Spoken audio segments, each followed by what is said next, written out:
जीवन बगिया ऐसी उलझी, फूल होगे कम, कांटे ज्यादा, सिमटा जीवन। डूबी सांसें, आना है तो अब भी आ जा। यदि आपने अभी तक अंतिम अध्याय नहीं देखा है तो कृपया करके अंतिम अध्याय देखें, उसके बाद ही इस अध्याय में प्रवेश करें। उनसे चित्त वृत्तियाँ और अहंकार किस प्रकार विसर्जित होते हैं। साक्षी भाव से चित्त वृत्तियाँ और अहंकार विसर्जित नहीं होते। साक्षी भाव में पता चलता है कि वे कभी थे ही नहीं। विसर्जित तो तब हों जब रहे हो। तुम ऐसा समझो कि तुम एक अंधेरे कमरे में बैठे हो, समझ रहे हो कि भूत है, तुम्हारी ही कुर्ता टंगा है, मगर भूत में और भय में और घबराहट में और कल्पना के जाल में तुमने उसमें हाथ भी जोड़ लिए, पैर भी जोड़ लिए। वह खड़ा तुम्हें डरा रहा है। अब कोई कहे कि दिया जला लो तो तुम पूछोगे दिए के जलने से भूत कैसे दूर होता है। लेकिन दिए के जलने से भूत दूर हो जाता है, क्योंकि भूत है नहीं। होता तब तो दिए के जलने से दूर होता है, नहीं है, आभास होता है, इसलिए दूर भी हो जाता है। तुम हजारों ऐसी बीमारियों से पीड़ित रहते हो जो नहीं है, इसलिए किसी साधु संत की राख भी काम कर जाती है। इसलिए नहीं कि तुम्हारी बीमारी का राख से दूर होने का कोई संबंध है। पागल हुए राख से कहीं बीमारियां दूर होनी है, नहीं तो औषधि शास्त्र व्यर्थ हो जाए। राख से बीमारी दूर नहीं होती, सिर्फ बीमारी थी यह ख्याल दूर होता है। मैंने सुना है एक वैद्य के संबंध में, खुद उन्होंने मुझसे कहा, एक आदिवासी क्षेत्र में बस्तर के पास वह रहते हैं। तो बस्तर से दूर देहात में एक आदिवासी आया। वे एक गांव में गए हुए थे, आदिवासियों का गांव था। वह बीमार था तो वैद्य के पास लिखने का कोई उपाय भी न था। गांव में न तो फाउंटेन पेन था, न कलम थी, न कागज था। तो पास में पड़े एक खपड़े पर पत्थर के एक टुकड़े से उन्होंने औषधि का नाम लिख दिया और कहा कि बस इसको तू 1 महीने भर घोटकर दूध में मिलाकर पी लेना, सब ठीक हो जाएगा।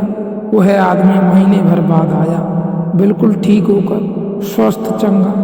वैद्य ने कहा दवा काम कर गई। उसने कहा गजब की काम कर गई, अब फिर एक और खपड़े पर लिख कर दे दे।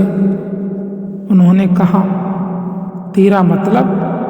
उसने कहा खपड़ा तो खत्म हो गया, घोल कर पी गई, मगर गजब की दवा थी। अब वह ठीक भी होकर आ गया। अब वैद्य भी कुछ कहे तो ठीक नहीं, अब कुछ कहना उचित ही नहीं। वे मुझसे कहने लगे, फिर मैंने कुछ नहीं कहा कि जब ठीक हो ही गया तो जो ठीक कर दे वह दवा, और इसको और भटकाने में क्या सार है। यह कहना पागल, हमने दवा का नाम लिखा था, वह तो तूने खरीदी नहीं। वह प्रिस्क्रिप्शन को ही पी गए, मगर काम कर गई बात। बीमारी झूठी रही होगी, मनोकल्पित रही होगी।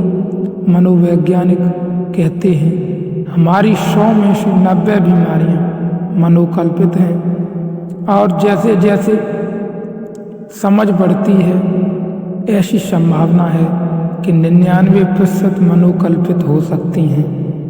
और एक दिन ऐसी भी घटना घट सकती है कि 100% बीमारियां मनोकल्पित हों। इसलिए तो दुनिया में इतने चिकित्सा शास्त्र काम करते हैं।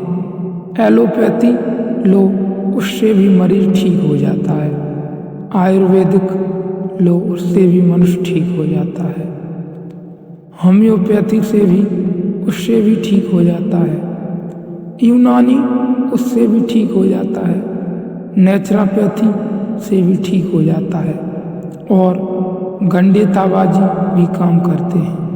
आश्चर्यजनक है, अगर बीमारी वस्तुतः है तो फिर बीमारी को दूर करने का एक विशिष्ट उपाय ही हो सकता है। सब उपाय काम नहीं करेंगे। बीमारी है नहीं, तुम्हें जिस पर भरोसा है, किसी को एलोपैथी पर भरोसा है, काम हो जाता है। बीमारी से ज़्यादा डॉक्टर का नाम काम करता है। तुमने कभी ख्याल किया, जब भी तुम बड़े डॉक्टर को दिखाकर लौटते हो जेब खाली करके, काफ़ी फीस देकर आधे तो तुम वैसे ही ठीक हो जाते हो। अगर वही डॉक्टर मुफ्त प्रिस्क्रिप्शन लिखते तो तुम्हें असर न होगा। डॉक्टर की दवा काम करती है, चुकाई गई फीस ज़्यादा काम करती है। एक दफ़ा ख्याल आ जाए कि डॉक्टर बहुत बड़ा है, सबसे बड़ा है, डॉक्टर बस काफ़ी है। तुम पूछते हो अहंकार और चित्त वृत्तियाँ साक्षी भाव में कैसे विसर्जित हो जाती हैं।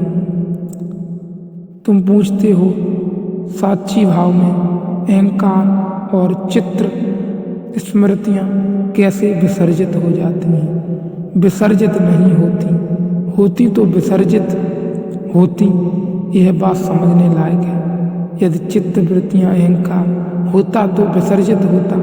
साक्षी भाव में पता चलता है कि अरे पागल नाहक भटकता था, अपने ही कल्पना के मृग जाल में बिछाए मृग तृष्णाएं बनाई सब कल्पना थी, विसर्जित नहीं होती। साक्षी में जाकर पता चलता है कि कोई स्मृतियाँ थी ही नहीं, कोई अहंकार था ही नहीं। जितनी भी स्मृतियाँ वो सब हमने ही मन में कल्पनाएं अपेक्षाएं कर ली थी, वही थी। और जागते ही आँख खुलते ही वे तो अपने आप ही चली जाएंगी। इसलिए साक्षी में जागकर पता चलता है कि किसी प्रकार का दुख था ही नहीं, तो सुख की भी क्या अपेक्षा।